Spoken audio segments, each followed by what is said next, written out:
Schuster. The date is December 28th, 1995. And so my dear Aunt Mary uh, said she would take me to a doctor because I had lost my mind. I'm dreaming of becoming a lawyer when I don't even speak any English and I'm already 18 years old. And she said, children who are born here and who speak the language, it takes them 4 years of high school, 4 years of college, and then law school. She says, you'll be a grandfather before you finish college. What are you talking about? I said, well, maybe so. But I said, give me a week, and let me find a job, and let me find a room someplace, and let me give it a try. Nothing lost. In the neighborhood, there lived a lawyer on Berkeley Street near Canterbury by the name of Reuben Goldman. And Reuben spoke a very good Yiddish. Uh, in fact, he's got a son who is a lawyer here, Arnold Goldman. And so I went to Reuben and I told him what my problems were, that I needed a job and I needed a place to stay. He said, well, I can't help you with a place to stay, but I can help you with a job. He called a friend of his, uh, Noah Scher, who owned a chain of bicycle stores and toys, Noah's Ark. They had a warehouse on Railroad Street off Main Street, not far from East Evening High School, which was on Alexander Street, corner Alexander and Main. And so Reuben Goldman called Noah Scher, and Noah said, sure, I'll give him a job. So they gave me a job. My job was to work 9 hours a day, loading and unloading bicycles, mostly, which were in crates, crated bicycles.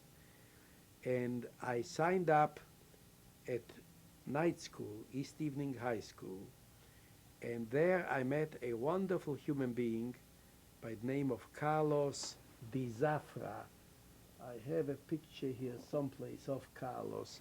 He was like a father to me. He was the assistant principal, a very decent human being, and he said, look, I'll help you. And we got to know each other well. He would stay and wait up for me and take me home. I got a room way out on Elfan Street. There was an old couple that couldn't take care of a house. In fact, the man died soon after I moved in there. But they gave me a room in return for which I was to take care of the furnace and cutting the grass and so on. And I went to if I would go in the morning to the warehouse, work 9 hours, wash up, stop over at a little restaurant that is still there. Last night my wife and I drove by to look at it. The Penguin Restaurant, corner Alexander and Main, that has been there all those years. I used to go in and look at the menu and see what I can buy for 59 cents, because that's all I could afford for dinner. And then I would go to the high school. And Carlos, I said, Carlos, I've got to uh, finish high school faster in less than 4 years. My aunt said I'll be a grandfather before I finish college. I said, so I want to do it fast. So Carlos said, look, you're bright. Let's write to Albany and see if they'll give you permission to go to 3 classes every hour. Instead of 45 minutes in a class, you'll be in each class 15 minutes. So I was in each class 15 minutes, and I would skip from class to class to class. And in 1 year, I finished all 4 years of high school.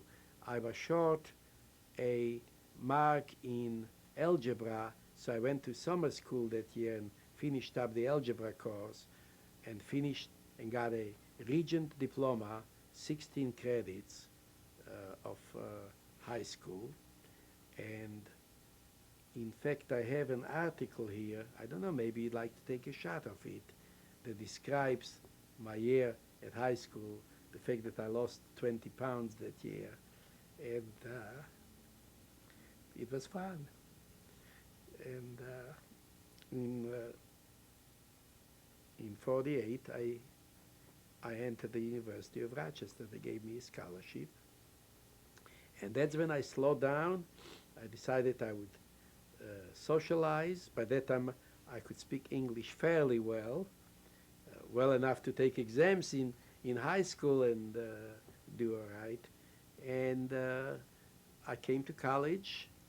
I uh, I had wonderful friends. There was a Jewish fraternity, Kappa Nu, and they got to know me and offered me a scholarship because I could not afford it. I was still working through college. I still worked in the warehouse.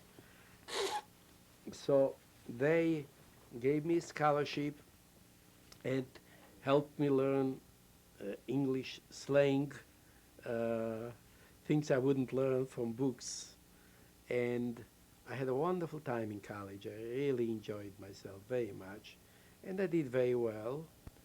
And by the time I was a senior in college, I decided I would go on to law school. I should also backtrack and say that after I graduated from high school, my aunt came to me and uh, she begged me to forgive her. And we remained very close all those years until she died in about 15 years ago. But she was very good to me, and I appreciated everything she did. And I remained very close to her daughter, who died recently, Bernice. But she realized that I meant what I said, and I could do it. And in any event, so here I was graduating from college, and I had to go to law school. And again, I was very insecure. I had no money. My English was still not as good as I knew some of my classmates in law school would be. And so I applied to 7 law schools, all the best: Harvard, Yale, Columbia, Cornell, Michigan, Chicago, and NYU. And I sat back and waited, and lo and behold, I received 7 acceptances. So I said, well, wait a minute, something is wrong.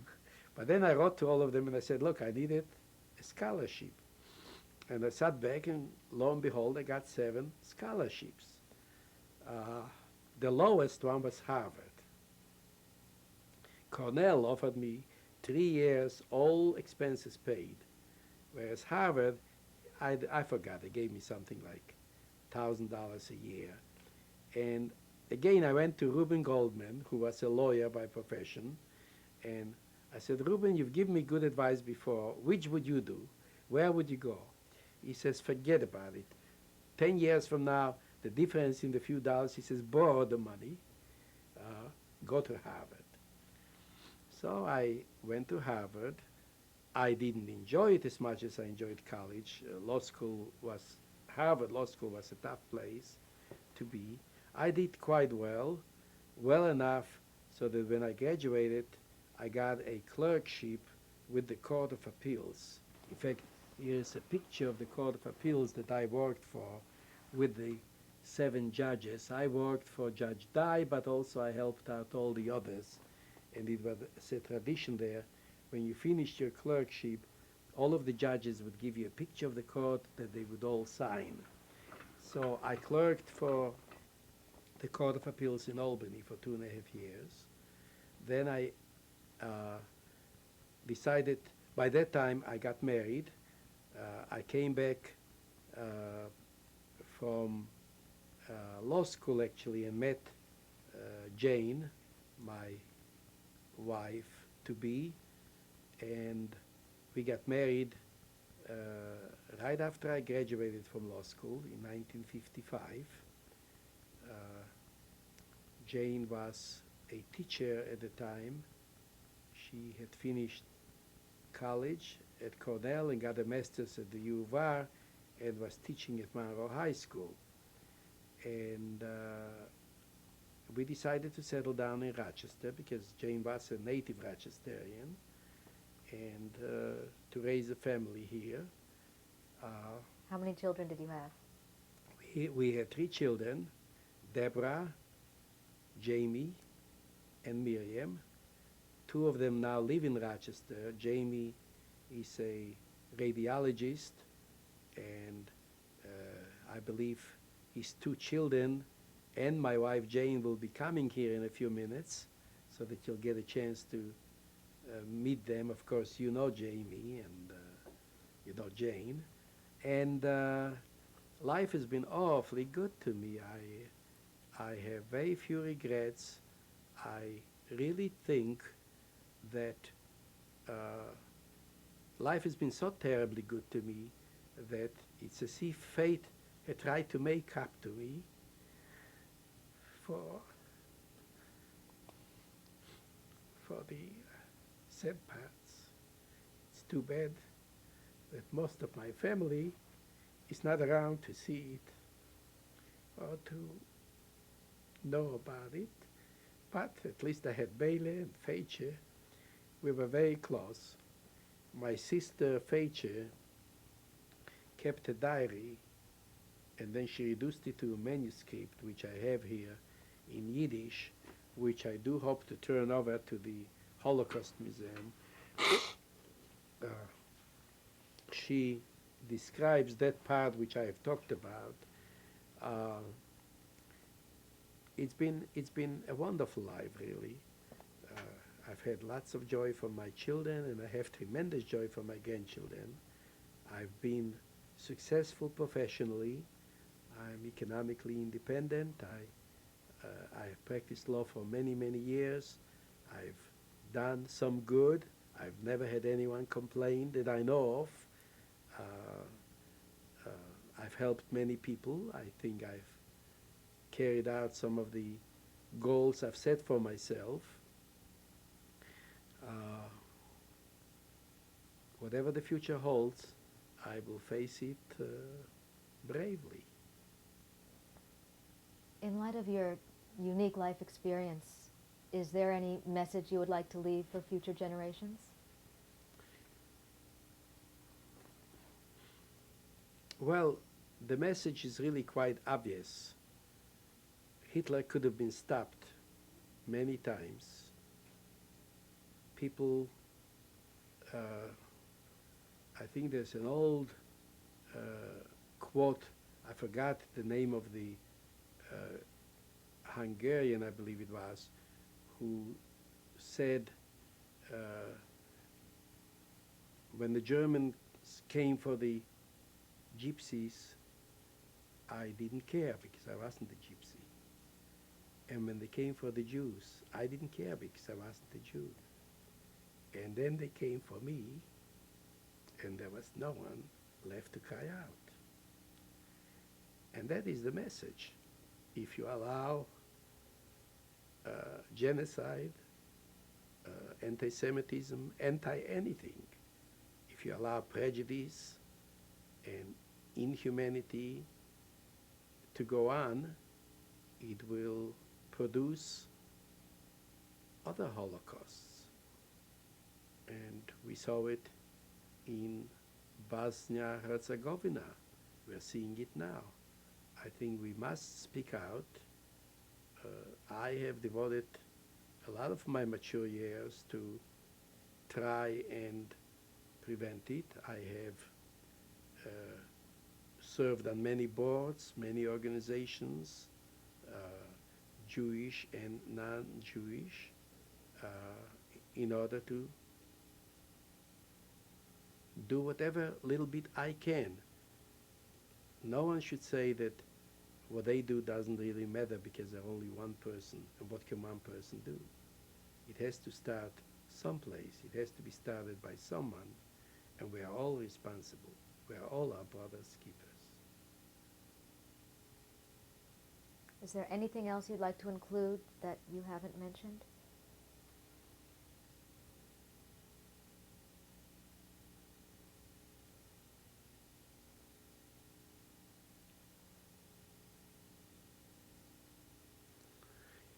Oh, I think I've said it pretty much. I could go on and on and on. Hopefully, I hope to publish a book in addition to the memoirs. Now that I'm slowing down professionally in the office, I hope to devote more time to it. I have done a fair amount of teaching on the subject.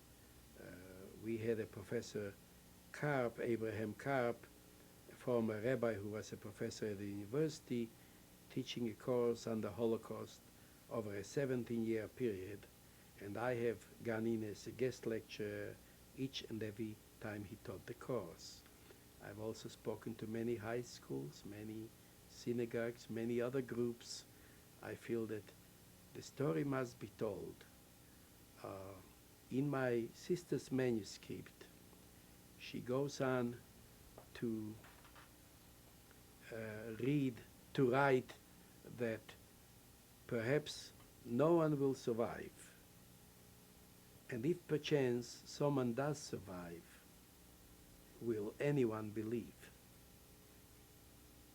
Nevertheless, the story must be told, so I'm writing.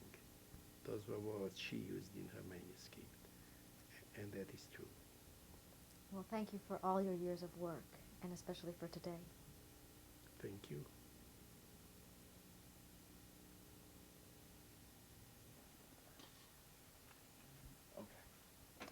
You're photographing my mother's father, my grandfather, Eli, E-L-I-E, Maretsky, M-A-R-E-T-Z-K-I.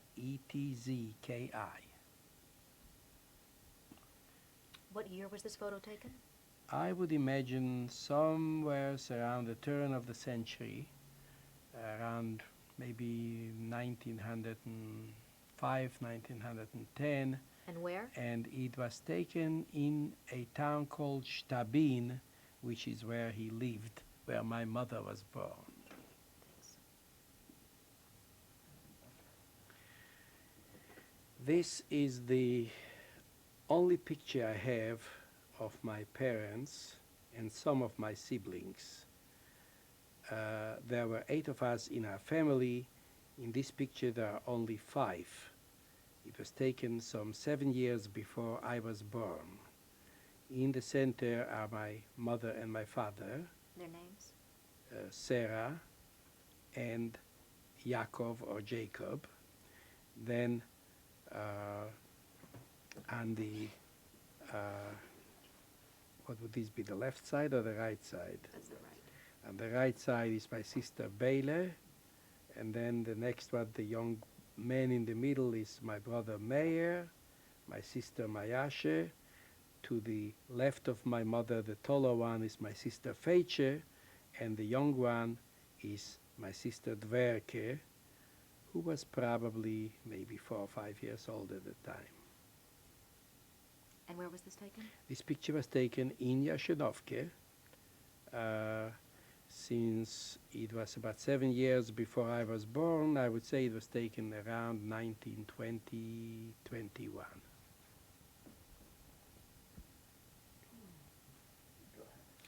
This picture shows a good part of my extended family in Yashenovke.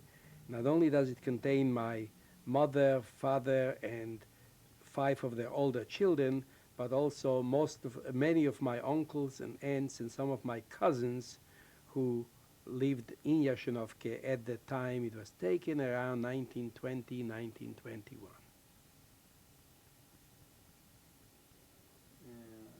Go ahead. This picture shows in the center is my sister Feiche, and I'm not sure whether they were married at the time, but next to her is either her husband or fiancé, Avremel.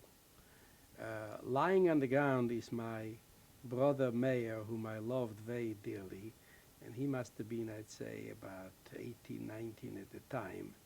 The 2 people on top, one is my mother's brother, Zeitke, and one is a nephew of my mother's, Yankele Kliminski. What year? Taken probably, I would say, in the late 20s. Where? In Yashenovke.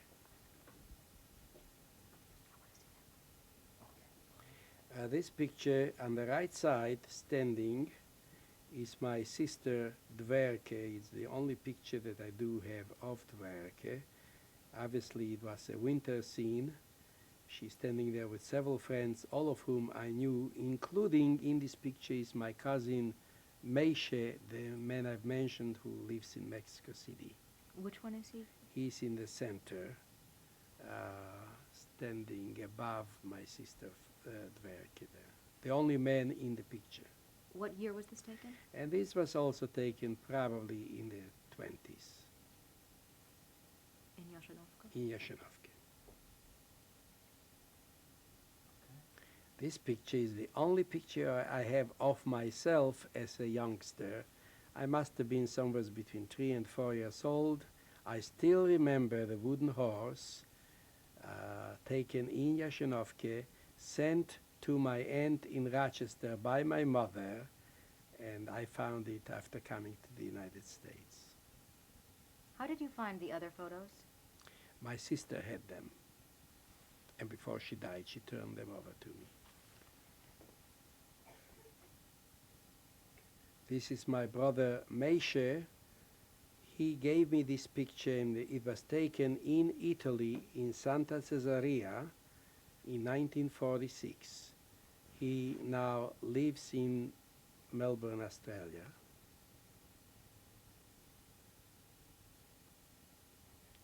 This is my brother Meyer with his wife Rina. She was from Lodz, and when they first met, she did not speak any Yiddish, even though she was Jewish, and she had to learn Yiddish in our family in Yashinovka, where she lived. Meyer was a wonderful brother. He's the one who taught me how to play chess and read to me. And that was taken probably around 1932, 33. This is my sister Mayashe and her husband, Chaim, one of the two brothers who married two of my sisters.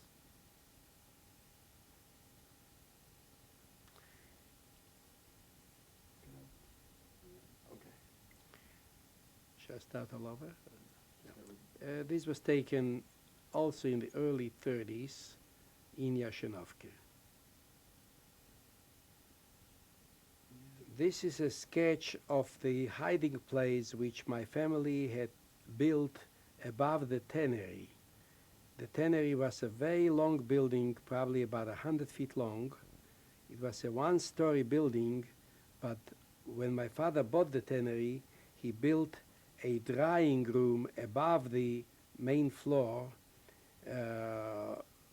which occupied a good part of the steeple of the attic. And thus, above the drying room was a space probably 100 feet long, about 20 feet wide, and about 3.5, 4 feet high at the highest point. What we did is we built a blind wall in the front of the building so that anybody we could get up there to the hiding place, to the crawling space on a rope ladder at the other end of the building, crawl on our hands and knees until we got to the front of the building, open the little trap door which we built from the boards that looked exactly like the wall in front, close the door once we were inside, so that even if somebody came looking for us, they would have to crawl 80, 90 feet on their hands and knees, and then they would come to a blind wall, which they would think was the end of the building. They were already at the front, but which really wasn't. Beyond it was about a 20-foot space where some 15 or 16 of us were hiding out for 2 days and 2 nights after the town was liquidated.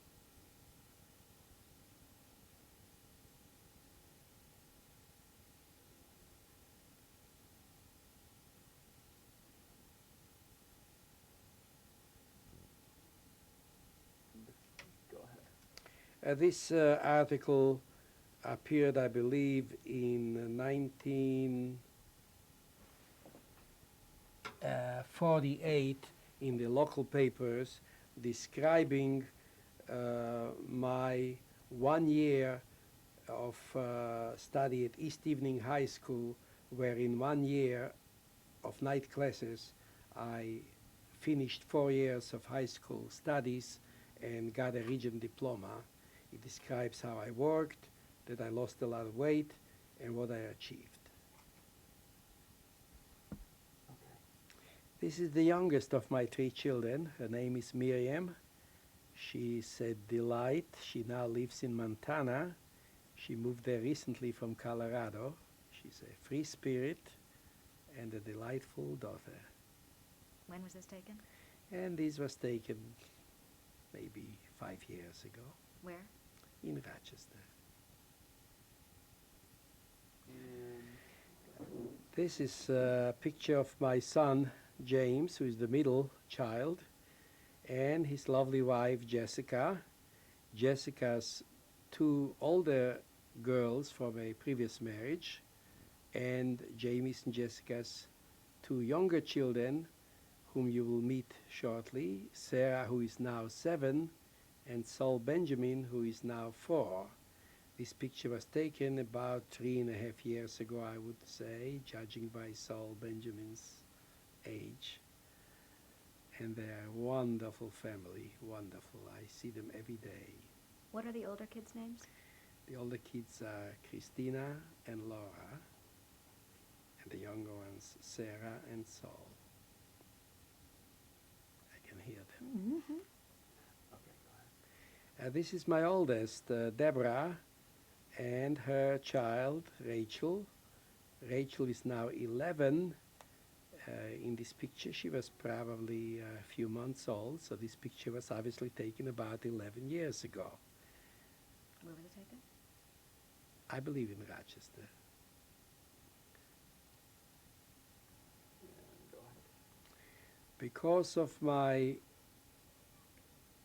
shtetl background, I have always loved land and woods and forests. And so as soon as I could, I purchased these 56 acres, which is not far from Rochester. It is absolutely beautiful land. I had a beautiful pond dug, and my wife and I and our children and grandchildren spend a lot of time there. It's in the town of Victor, and it's just full of deer and geese and all kinds of wildlife, and we are having wonderful times. It's added a great deal to enjoyment of life for my family.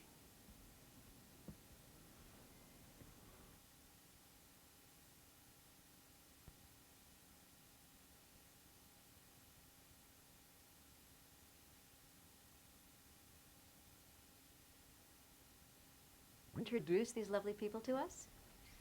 In my arms here, I have $2 billion and maybe even more. One of them is Sarah, my 7-year-old granddaughter, and the other one is Saul Benjamin, my 4-year-old grandson. And of course, none of these would have been possible if it weren't for my wonderful wife, Jane Morris Schuster. We were married in 1955.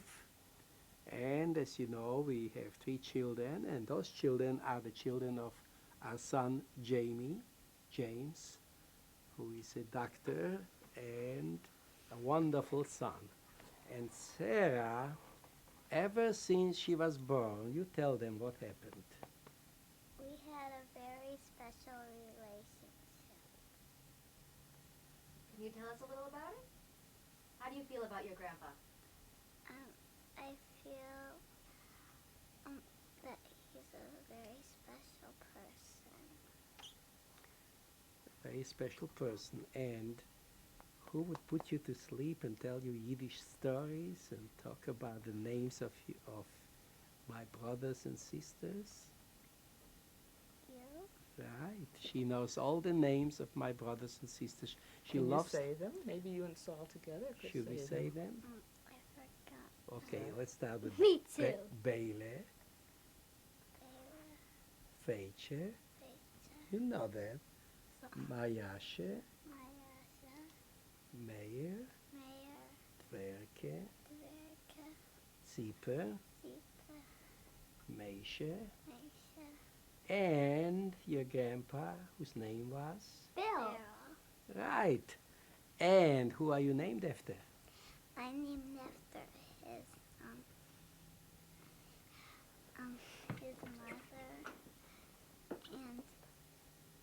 and my dad's named after his father, and my brother's named after Grandma's father. Wonderful. And Sarah goes to Hillel school. She speaks Hebrew and reads Hebrew. And I think Hitler is turning in his grave because of children like Sarah and Saul.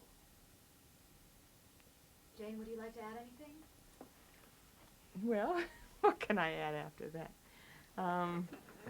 We are just very grateful to be here with these children. It's a great, great privilege, and to have had such a good life together, and look forward to another generation. And we love having these children. They're very warm and loving, and they really appreciate their family, and they're very kind. And Sarah is an artist, and her daddy said she's a poet. And Saul loves dinosaurs, and he's a very funny little guy and a sweet guy. And we're just pretty happy to be doing this, and thank you.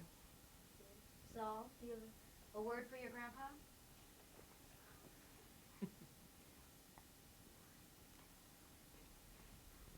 Do you like to go to the farm with Grandpa? Do you like to catch fish? And do you like to chase operas? And We're do you- gonna go pretty soon. And do you have a new dog? Have a new dog? So do you have a new pup? What's Yeah. her name? Roxy. Roxy. Rox. Right. And I need name. Yeah. Thank you very much. Thank you very much. Wonderful.